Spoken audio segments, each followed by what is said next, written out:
What if I told you Cristiano Ronaldo's most debated goal might actually explain why he's still unstoppable at 39? One scrappy touch against Al-Ettifaq and suddenly the world is shouting luck instead of legend. But here's the real problem. People keep mistaking instinct for fortune, and that misunderstanding is changing how greatness is judged. Stay with me, because once you see what Ronaldo saw in that split second, you'll never look at his goals the same way again. We'll explain everything in this video step by step. Don't skip, lights on, volume up, because Cristiano Ronaldo has done it again. Picture this, the clock is ticking, defenders are scrambling, the stadium holds its breath, and boom, a goal against Al-Ettifaq that has fans asking one wild question. Was this the luckiest goal of Ronaldo's legendary career? The ball ricochets, chaos erupts in the box, and suddenly there he is. Of course it's him. When football turns messy, Ronaldo turns magical. Some call it luck, others call it destiny wearing the number 7. But here's where the story gets deeper. This isn't just about one scrambled finish. This is about a man who's already conquered England, Spain, Italy, and now Saudi Arabia, still chasing history like it's personal business. At 39, when most players are counting memories, Ronaldo is counting goals. Not trophies, not headlines, goals, 1,000 of them. Think about the pressure. Every match, every touch, every shot analysed like it's a final exam. Miss one and critics shout. Score one and they say it was easy or lucky. And yet Ronaldo keeps showing up, keeps firing, keeps believing. That hunger still burning, that confidence still unstoppable. And that Al-Ettifaq goal, lucky or not, might just be another reminder that legends don't rely on luck. They create moments when others freeze. Right place, right time, right mindset. That's not fortune. That's instinct built over decades of dominance. So is it his luckiest goal ever, or just another chapter in a career that refuses to slow down? One thing's for sure. As long as Ronaldo is on the pitch, history is always just one swing of the boot away. Stay tuned, because the road to 1,000 goals is far from finished. The goal against Al-Ettifaq instantly ignited a storm of debate, not because it was beautiful, not because it was a thunderous strike from distance, but because it arrived wrapped in chaos, deflections, and split-second fortune that made the football world pause and argue. The ball didn't glide cleanly into the net. It bounced, it hesitated, it confused defenders and goalkeepers alike, creating that brief moment where time seems to slow down and instinct takes over. In that split second, Cristiano Ronaldo did what he has done his entire career. He reacted faster than everyone else. Some fans saw luck written all over it, a fortunate rebound falling kindly at his feet, a goal that looked messy compared to his iconic rockets and towering headers. Others saw something far more familiar, a predator sensing danger, positioning himself perfectly before the ball even arrived, reading the situation while defenders panicked and space collapsed. Luck in football is often misunderstood. It's rarely random, especially at the elite level. The reason the ball finds Ronaldo so often in crowded boxes isn't coincidence, it's repetition, awareness, and an understanding of movement developed over thousands of matches. Against Al-Ettifaq, defenders hesitated for a fraction of a second, and that hesitation was enough. Ronaldo didn't wait to see where the ball would go. He anticipated where it could go. That anticipation is what separates moments that look lucky from moments that are earned. The drama comes from the contrast between perception and reality. To the viewer, it appears chaotic. To the striker, it's a calculated gamble, a willingness to attack uncertainty rather than fear it. The debate also reflects the weight of Ronaldo's legacy. When a young striker scores a scrappy goal, it's celebrated without question. When Ronaldo does it, the standards shift instantly. Fans expect perfection because he has delivered it for 2 decades. Every tap in is questioned, every rebound is analysed, every goal is placed under a microscope. That pressure turns even a simple finish into a talking point, especially when the conversation includes words like luckiest than ever. Yet football history is filled with legendary players whose most important goals weren't pretty but decisive. Ronaldo's career has always balanced the spectacular with the ruthless, the long-range screamers with the ugly finishes that win matches.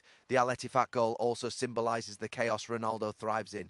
When structure breaks down, when defenders lose shape, when plans collapse, that's when experience becomes power. He didn't celebrate like a man who got lucky. He celebrated like someone who expected the moment to arrive. That confidence fuels the argument that this wasn't chance, but inevitability.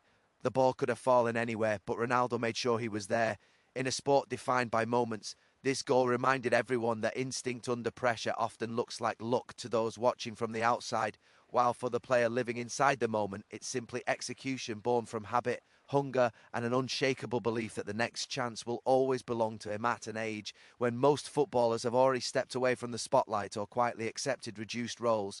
Cristiano Ronaldo continues to live as if time has no authority over him. 39 years old, surrounded by younger legs, fresher faces, and rising stars.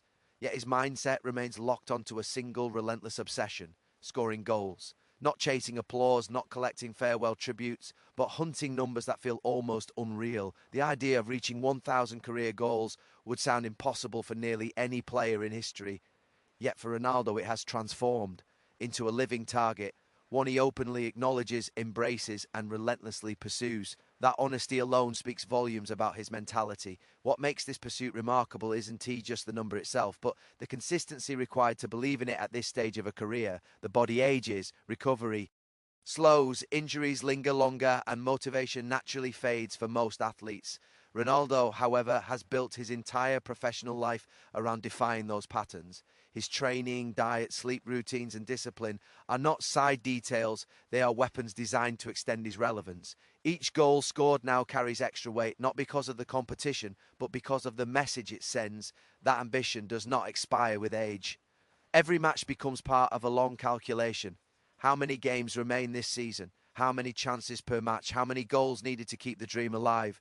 That pressure could crush a lesser player, turning football into a burden instead of a passion. For Ronaldo, it appears to sharpen his focus. You can see it in his movement inside the box, in the frustration when chances slip away, in the hunger after he scores one and immediately looks for the next. This isn't a player playing for nostalgia. This is a player chasing purpose. Critics argue that goals later in a career count for less, that leagues change, that contexts differ, yet the obsession remains unchanged. Ronaldo has always measured himself by numbers because numbers don't lie, and history remembers numbers long after debates fade. 1,000 goals isn't just a statistic, it's a symbol of endurance, of longevity, of a career stretched far beyond normal limits. Each goal now becomes a step closer to something no one has ever touched, a line in the record books that feels untouchable even before it is written. The most striking part is his motivation. There is no fear of stopping just short, no public doubt, no cautious language.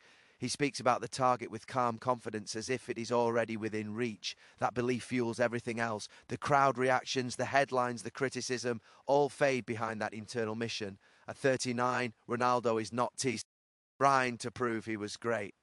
He's trying to prove that greatness can last, that hunger can survive success, that the desire to score can burn just as fiercely after hundreds of goals as it did after the first one throughout Cristiano Ronaldo's career. Criticism has followed him almost as closely as defenders on the pitch. Every era has had its own version of doubt, and every version has sounded familiar.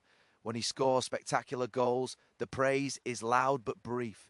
When he scores simple ones, the narrative quickly shifts. Too easy, too lucky, right place, right time, as if being in the right place isn't a skill built over decades of elite performance. That pattern repeated itself once again after the goal against Defies, with voices rushing to minimise the moment rather than understand it. Ronaldo's relationship with criticism has never been passive. It has shaped him, hardened him, and in many ways fueled his obsession with improvement. Early in his career, he was criticised for showboating. He responded by becoming ruthless. Later, he was criticised for relying on pace. He responded by evolving into a lethal finisher. Then came claims that he only scored penalties or tap-ins or goals in strong teams. Each time the response was the same: goals delivered under pressure, season after season. The criticism never disappeared, it simply changed its costume. Moments of chaos on the pitch reveal the truth about elite players. When defenders lose structure, when the ball rebounds unpredictably, when plans collapse, instinct decides outcomes. Against Defies, the chaos was visible. Players hesitated, reacted late, and searched for the ball. Ronaldo didn't search, he attacked the moment. That ability to impose clarity on disorder is why he continues to deliver. Critics often label these moments as fortunate because they happen too fast to appreciate the ion making behind them. From the outside, it looks accidental. From inside the box, it is survival of the sharpest mind. The expectation surrounding Ronaldo magnifies everything. For most players, a goal is enough. For him, the manner of the goal becomes a debate. There is an unspoken standard that anything less than perfection is somehow a flaw. This double standard reveals how dominance rewires perception.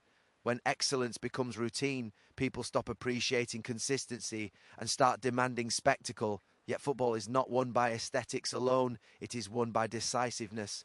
Ronaldo has mastered that truth better than almost anyone.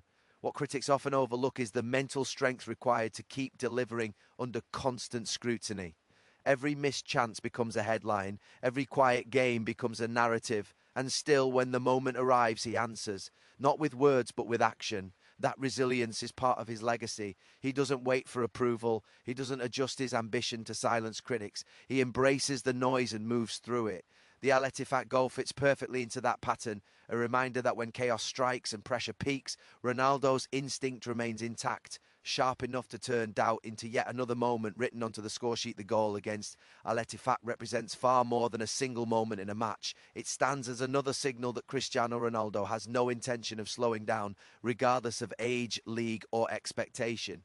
Many players reach a point where their careers begin to gently fade, where minutes are managed, responsibilities reduced, and ambition quietly softens. Ronaldo has rejected that path entirely. His presence on the pitch still demands attention, still bends defensive plans around him, still forces opponents to adjust their entire approach. That refusal to fade is not accidental, it is deliberate. Driven by a mindset that refuses to accept decline as inevitable, every season at this stage becomes a statement. Simply playing is not enough. Scoring is not enough. The message is always about dominance, about relevance, about proving that time can be challenged through discipline and obsession. The Al Ettifaq goal, whether scrappy or spectacular, feeds into that narrative perfectly. It shows that his impact doesn't rely on ideal conditions. Even when the game becomes unpredictable, even when control disappears, he remains decisive. That adaptability is what allows him to continue influencing matches long after others would have adjusted their expectations. Hunger is often the first thing to disappear in long careers. Success satisfies most athletes. Trophies, records, recognition, they bring closure. Ronaldo has never allowed closure to exist. Each achievement becomes a foundation rather than a finish line. The celebration after scoring is not just joy, it's release, followed almost immediately by focus. That behaviour reveals a player who is not living in the past, not protecting a legacy, but actively expanding it. The Al Ettifaq goal slots into that mindset as proof that his competitive fire remains intact. What makes this phase so compelling is the contrast between perception and reality. From the outside, people see age, slower sprints, changed surroundings. From the inside, Ronaldo sees opportunity. He adjusts his game, his movement, his positioning without adjusting his standards. That evolution is why he continues to matter. He no longer needs to dominate every blade of grass to dominate the moment that counts. One chance is enough. One lapse from a defender is enough. 1 second of chaos is enough. This relentless drive also reshapes how his career will be remembered. Longevity at this level is rare. Longevity combined with impact is almost unheard.